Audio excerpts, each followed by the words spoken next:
اعوذ باللہ من الشیطان الرجیم بسم اللہ الرحمن الرحیم۔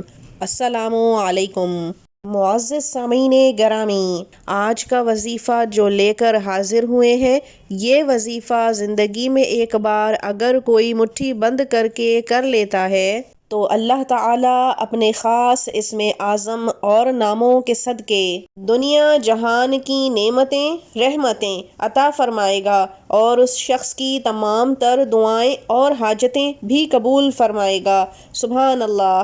مٹھی کو بند کر کے پڑھنے والا یہ خاص عمل خاص طور پر رشتوں کو بچانے کے لیے، ان کو نبھانے کے لیے اور ان کو بنانے کے لیے ہے۔ کرنا آپ نے یہ ہے کہ کسی بھی فرض نماز کے بعد 100 مرتبہ پڑھنا ہے، یا اللہ یا حنان یا منان، اسی طرح ملا کر پڑھنا ہے۔ تسبیح پر پڑھنے کے بعد دونوں ہاتھوں کو جیسے دعا کے لیے اٹھایا جاتا ہے، اسی طرح ہاتھوں کو اٹھا کر ان پر پھونک مار لینی ہے، یعنی دم کر لینا ہے۔ یہ اللہ تعالیٰ کے وہ خاص صفاتی نام ہیں جو خانہ کعبہ کی دیوار پر بھی لکھے ہوئے ہیں کہ جس بھی سخت دل کو آپ نے نرم کرنا ہے تو اس کے سامنے جا کر، یا اگر وہ رسائی میں نہیں تو بھی یہ وظیفہ بہت کارآمد ہے۔ اگر تو وہ شخص آپ کے سامنے ہے تو آپ نے مٹھی کو بند کر لینا ہے اور 21 مرتبہ یا حنان یا منان پڑھنا ہے اور اس کے بعد مٹھی کھول دینی ہے۔ اور اگر وہ شخص آپ کے سامنے نہیں ہے تو تصور میں اس کو سوچ کر مٹھی بند کر لیں، پھر 41 مرتبہ یا حنان یا منان پڑھ کر تصور میں ہی اس شخص پر پھونک مار دیں اور پھر بند مٹھی کھول دیں۔ اس وظیفے کو پورے کامل ایمان کے ساتھ کرنا ہے، کیونکہ جس وقت آپ اپنی بند مٹھی کھولیں گے تو آپ کی سوئی ہوئی قسمت بھی جاگ جائے گی اور اس پہ لگا ہوا تالا بھی کھل جائے گا انشاءاللہ۔ ہمارے ہاں عام طور پر لڑائی جھگڑوں اور فسادات کی وجہ سے میاں بیوی کے گھر خراب ہوتے ہیں۔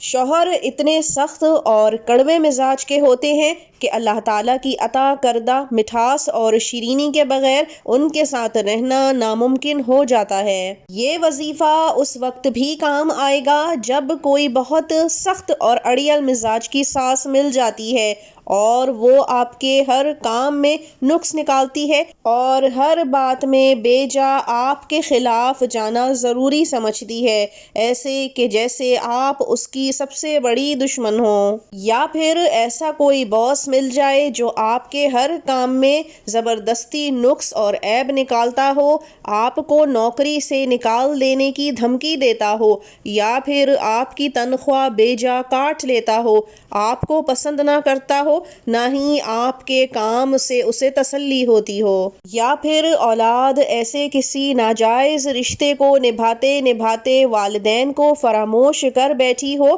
اور والدین اس سے اتنے برے لگتے ہوں کہ وہ اس نامحرم رشتے کے ساتھ کسی بھی حد کو پھاندنے کے لیے تیار ہو۔ ایسی اور دیگر ایسے تمام معاملات میں آپ نے مٹھی بند کر کے اللہ تعالیٰ کے یہ خاص اسم اعظم کو پڑھ لینا ہے۔ اللہ تعالیٰ کو یہ اسم اعظم بے حد پسند ہیں۔ اللہ تعالیٰ کو منانے کی نیت سے ان کو پڑھیے اور اللہ تعالیٰ سے اپنی مناجات منوائیے۔ یہ وظیفہ اللہ تعالیٰ کی مہربانی اور نظر کرم پانے کا بہترین ذریعہ ہے۔ اگر آپ بھی اپنی زندگی کے کسی مشکل اور تکلیف دہ دور سے گزر رہے ہیں تو آپ کے لیے بھی خاص دعا ہے کہ اللہ تعالیٰ آپ پر اپنی نظر کرم اور رحمتوں کی عنایت فرمائے، آمین۔ اگر آپ چاہتے ہیں کہ آپ کا نام خصوصی محفل دعا میں شامل کرایا جائے تو کامنٹس میں اپنا نام ضرور لکھ چھوڑیے گا۔ بے شک اجتماعی دعا میں زیادہ اثر اور قوت ہوتی ہے اور وہ جلدی قبول ہو جاتی ہیں۔ آج کے اس خاص وظیفے سے نہ صرف آپ اپنی زندگی کے مشکل دور اور تکلیفوں سے نکل آئیں گے بلکہ لوگوں میں بھی نمایاں مقام حاصل کر سکیں گے۔ اللہ تعالیٰ اپنے بندوں کی ہر تکلیف کو دور عطا فرمائے، آمین۔ اگلی دفعہ تک کے لیے اجازت دیجیے، اللہ حافظ۔